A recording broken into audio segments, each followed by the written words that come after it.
Hello, welcome to 3.1, Relations and Functions. Relation is a set of ordered pairs. So any set of ordered pairs is a relation. A set of ordered pairs automatically relates the set of first coordinates to the set of second coordinates, and these sets have special names. The domain is the set of first coordinates, whereas the range is the set of all second coordinates. Example 1, for each of the relations below, describe the domain and the range. So first one, we have ordered pairs listed.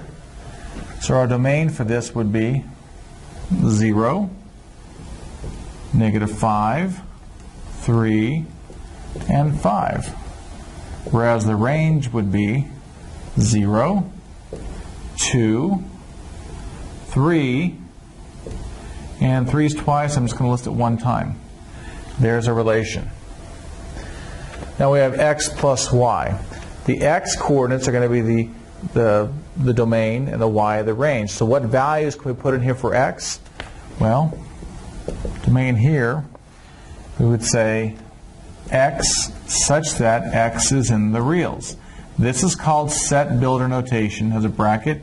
X vertical line means such that x is an element of the reals. You could also say x is in the interval from -infinity to infinity. The range here would be y such that y is in the reals, because you can plug in any y value to this. You could also write or y is an element of -infinity to infinity.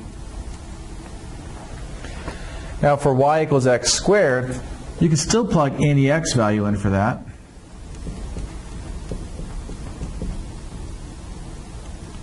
But the y values, our range, is going to be a little restricted. Why? Because this is x squared. That means, yeah, 0 would be there, but nothing negative would be there. It's only going to be from 0 on up.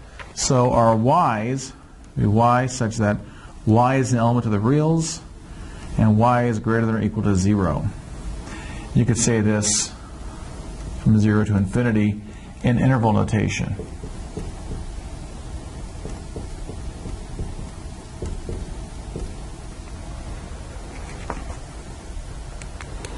For the next one, x equals 3, our domain is x such that x is now an element of the reals, and x is just 3. Seems kind of a lot of work to say that one thing.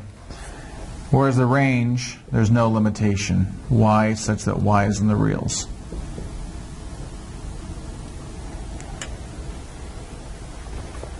I'm going to scroll up so we can look at the graph. Now in this graph, I did the best I could to draw this with those dots. They're supposed to be at the end of the lines, but it didn't quite come out the way I wanted it, but that's how it is. We have a line segment. I was trying to get this to end on the integer values. So our domain here would be x such that x is in the reals, comma, now this is -4. Is less than or equal to x, less than or equal to 5. Or you could say -4 to 5. Whereas the range, y such that y is in the reals, and the lowest it gets is -1, so -1 is less than or equal to y, less than or equal to 4. And that would be the interval from -1 to 4. You could say that instead.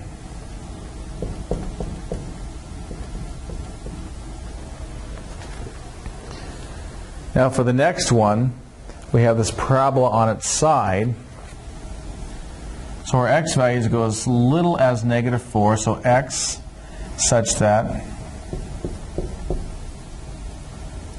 x is in the reals, and x is greater than -4, greater than or equal to -4. Or you can say x is an element of -4 to infinity.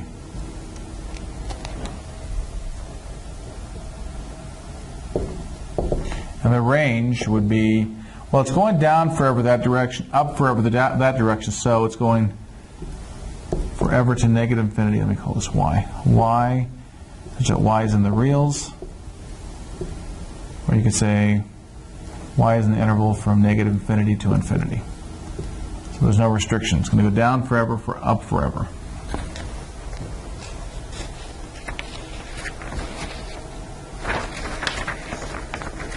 I'm going to go on to the next page here. A function is a special type of relation. So all functions are relations. You wouldn't say it's a function or relation. If it's a function, it is a relation, but it's more specific. It's a special type of relation. Just like all Labrador retrievers are dogs, but not all dogs are Labrador retrievers. So all functions are relations, but not all relations are functions. So it's a function in which, it's a relation in which every element of the domain, or the x value, in most of our cases, is paired with exactly one element of the range, or the y value. I should say 1. A function is a relation in which no two distinct ordered pairs have the same first coordinate and different second coordinates. So two distinct pairs means two different pairs that each x can go to only one y. Now that's not to say that you can have a bunch of x's that go to the same y. That's okay for a function. Vertical line test. If a relation can be graphed in the Cartesian plane, the relation is a function if and only if no vertical line passes through the graph more than once.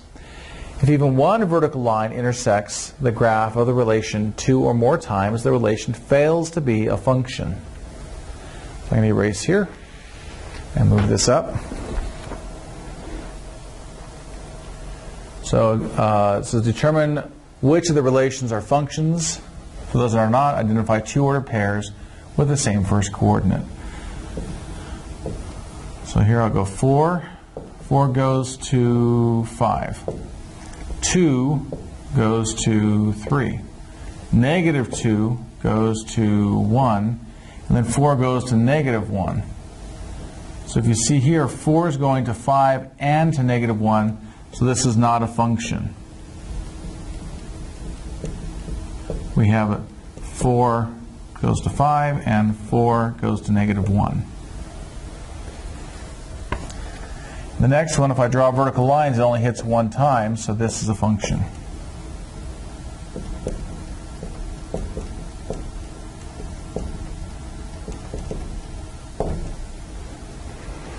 The next one, if we draw vertical lines, you only hit one time each, so this is a function.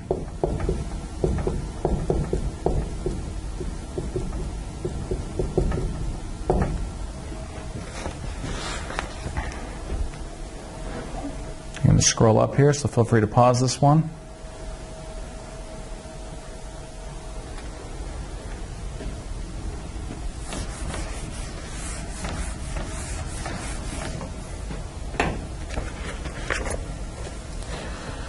Okay, for the next one, if I draw vertical lines, touch there and I touch there one time, but I can draw lines that go through it.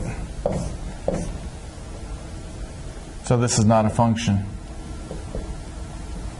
And one pair of points to show that would be, let's see, how about 2, looks like it's 3, 2 comma 3.1. And then 2 down here looks like it's negative 2.7. That is to say, for one x value, we have two y values, not a function. Over here, same thing, not a function. Even though that place touches once, we have all these other places touch more than once. And so this is not a function. How about 0, 3, and then 0, 0.3. There.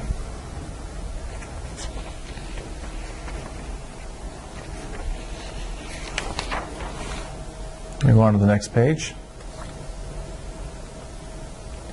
Example 3 says, determine whether each of the following relations is a function. If it is a function, give the relation's domain. So x equals y squared minus 1. Well, let's take some values here. What if we said x is 8? What's y? So 8 equals y squared minus 1. 9 is y squared. So what values of y make 9?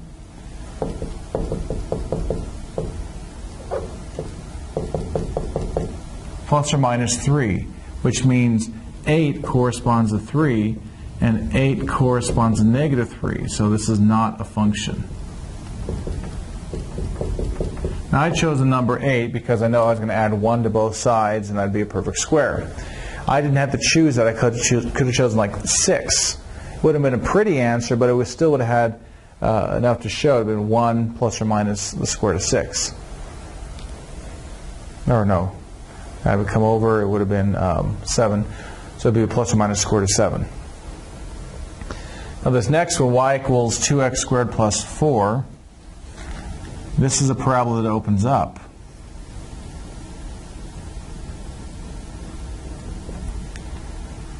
So this is a function.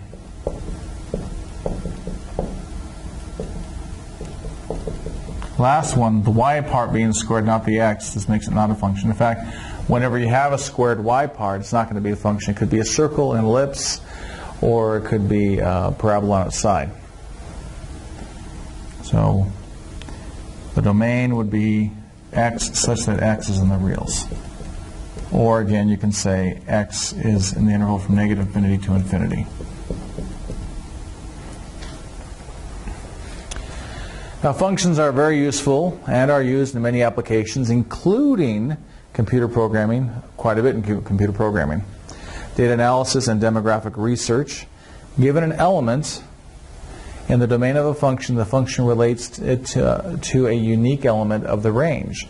There is no ambiguity or question as to which element of the range is to associate with a given domain element. Relations that are not functions fail this criteria of uniqueness. So it's saying for every x, there's one y. Let's scroll up here. Function notation.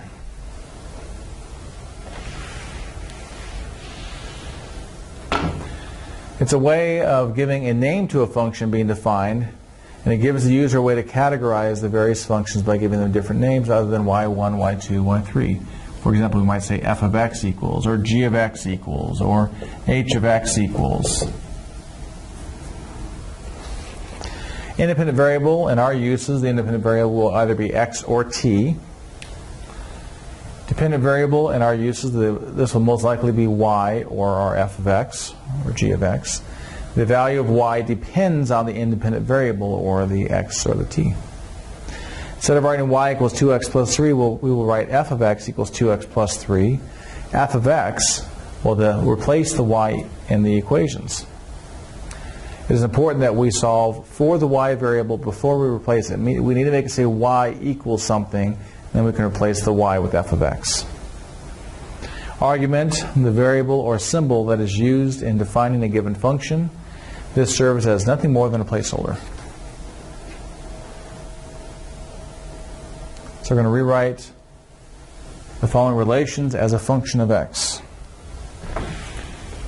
So we need to solve for y. So we're going to add the square root of a cube root of 3 to both sides. Cube root of x, I'm sorry. So we have 2y equals x plus the cube root of x minus x minus 1 squared. And we'll divide by 2, so that y equals x plus the cube root of x minus x minus 1 squared, all divided by 2. And we'll just say f of x equals x plus the cube root of x minus x minus 1 squared, all over 2. I can say f of x instead.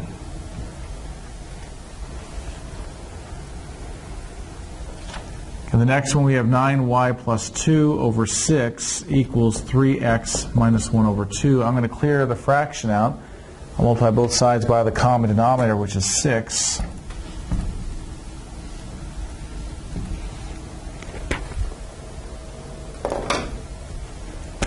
Six to divide out. We have 9y plus 2. 6 divided by 2 is 3. So if I distribute, I'd have 3 times 3x is 9x. Negative 1 times 3 is minus 3. And we'll subtract 2 from both sides. 9y equals 9x minus 5. We'll divide by 9. Y equals x minus 5/9. Boy, that cleaned up a lot. So our function would be f of x equals x minus 5/9.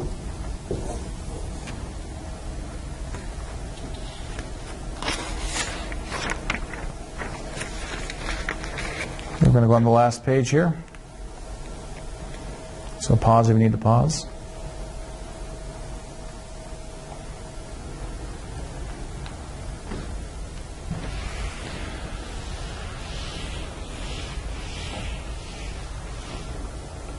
Now, we're not always going to be replacing the arguments, or typically the x variable, of the functions with numbers. In many instances, especially in calculus, you're going to see this a lot in calculus, we'll have reason to replace the argument of a function with another variable or possibly a more complicated algebraic expression. So we're going to find f of x minus 1, f of x plus a, minus f of x, and f of x squared for f of x equals negative x squared minus 7. So for a, f of x minus 1 is going to be negative of x minus 1 squared minus 7. That's negative of x squared minus 2x plus 1 minus 7. That's going to be negative x squared plus 2x. Negative 1 minus 7 is minus 8. For b, we have f of x plus a minus f of x. So I'll put an x plus a within this x squared. That's going to be the negative of x plus a squared minus 7 minus the quantity negative x squared minus 7. Distribute that negative of x squared plus 2xa plus a squared minus 7 plus x squared plus 7. Right off, these 7s go away. We have negative x squared minus 2xa, or 2ax works as well, plus a squared plus x squared. So these x squareds go away. And we're left with negative 2xa plus a squared. And for c, this is an easy one. F of x squared. I'm putting x squared in place of here. That's going to be the negative of x squared squared minus 7, or negative x to the 4th minus 7.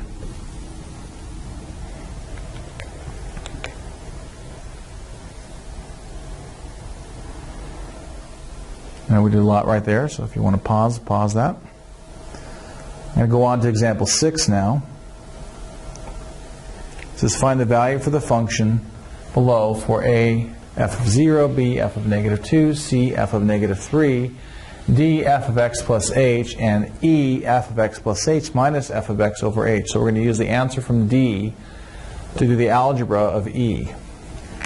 So for a, f of 0 is going to be, here's our function, 5 times 0. See 0 here, it's going to go in place of the x. 0 squared minus 2, it's negative 2. For b, f of negative 2 is 5 times negative 2 squared minus 2. That's 5 times 4 minus 2 is 18.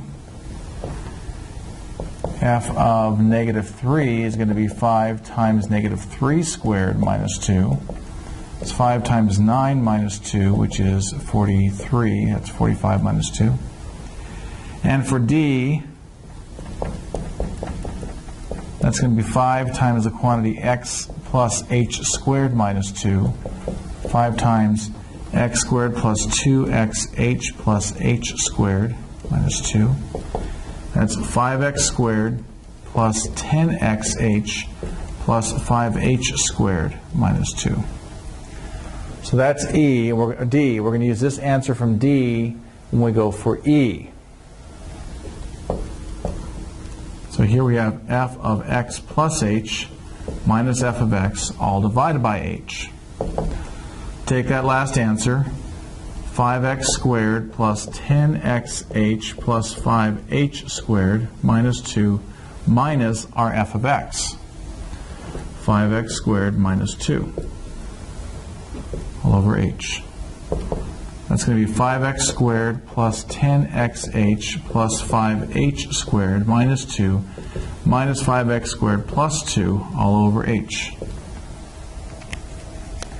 The 5x squareds go away, the 2's go away.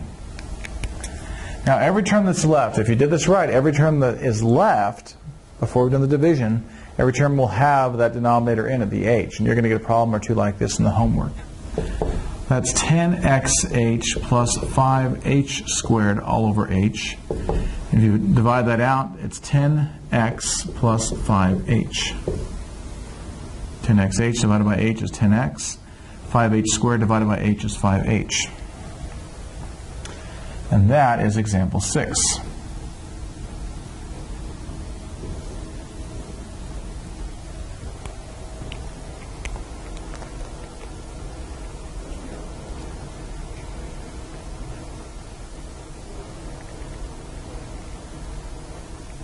Okay, let's move on to this last part. It says, your book refers to something called the codomain. This effectively means the range and should not have been renamed. I don't know why. One of the few things about this book I'm not thrilled about is the use of the term codomain. Implied domain, when the domain is not given and you must look at the functions and the restrictions, certain parts of the functions will place on the domain. I mean, you look at it and say, okay, that's a square root. It can't have a negative in the denominator. Or, sorry, a negative in the, under the radical. Or it's a fraction, you can't have 0 in the denominator. Let's go on to our last this section.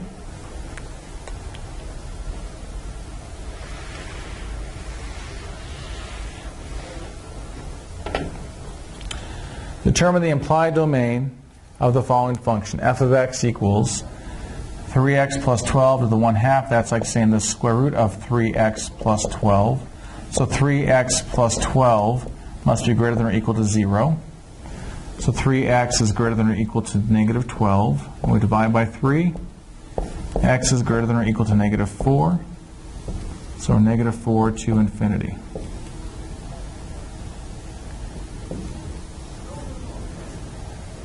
Or domain would be x such that x is in the reals, and negative 4 is less than or equal to, well, I should say x is greater than or equal to negative 4. Two ways to express that.